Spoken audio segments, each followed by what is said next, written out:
Ole, ka channel min lo thlir sak thin tu te in zawa in chibai ka buk chawa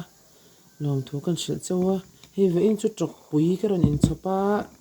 tok pui hi kai kan zin na kan thlen in nu in huana lo nei lau maya lo ro min ta he in lo tira hi amal kha ma dan ani ala shangai lo ta kan chuan kong sira te han tam em Mizoram chu chok pui hi kan nga ani eina chang shilo chuan kan tlan pel me ya ke ni eina chang sha chuan lim dewin jin kong sirimi te kan lo thina a hrisel em bok kha chak lampang thai ho te chuanin ti hianin a hel hian an ei bora kalo engam ngai lewa ke po an ei ka mo tang chuan a hel hian ti hianin kan ei thina hang em mai ni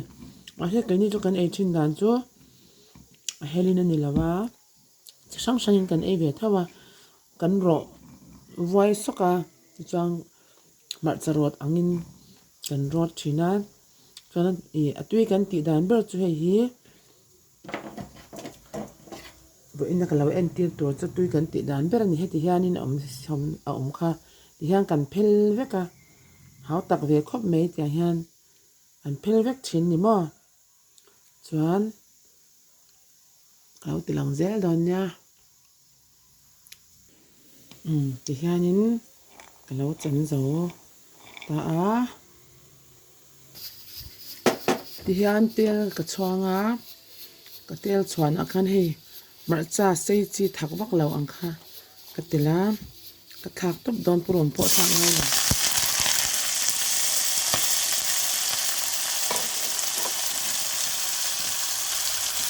ai em pot te ngai ki ti lo ti hian ka chok chop mai ni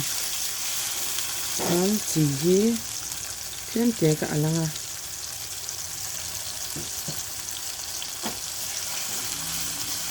yang kan kang ro fib deuh fang don ni tui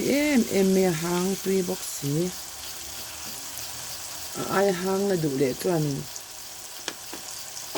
anjina moto te po khate min tel le the nga he di po te kan tel belen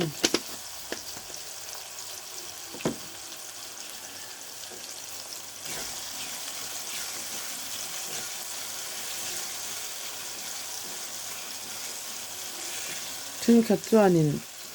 ko chak lampang chuanin sa ti hian tela an sakana te pon tela ei dan sang atamani ka chuma ni ngai na dan zong in kan siam theya chuanin keipo nga umrot sa ka lo nei hlau me ya hi ka tel dona ui lampang chi ka chu kan ngai na zong happy te nga dang pui thu ei thin chan dang pui thu te enge bekang ei thin chan bekang te chaina sa kan ti mai si to phone te ani khatiang nen po khang ka kang thinu tui ke ti em khan yan po khanin a in rem em ani ui nen hian in rem vel tu ui tel lo po hian a tui thau ma se kan lo nei rem chan wangin ke chon ta tel mai don ani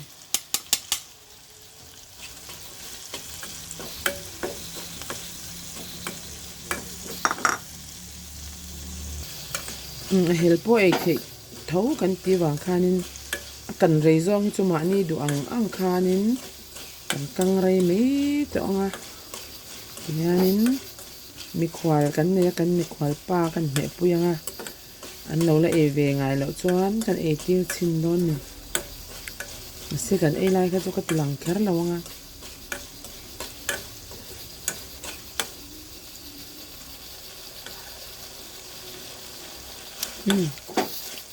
tui khop mai hang hianin thil ui lampang ka tel chan ti hian a hnong hret ang hian ka kanga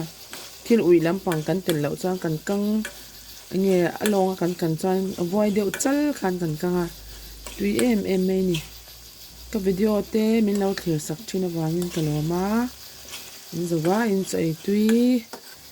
chok puin hu na min lo hret chuak zel don nya bye vek ule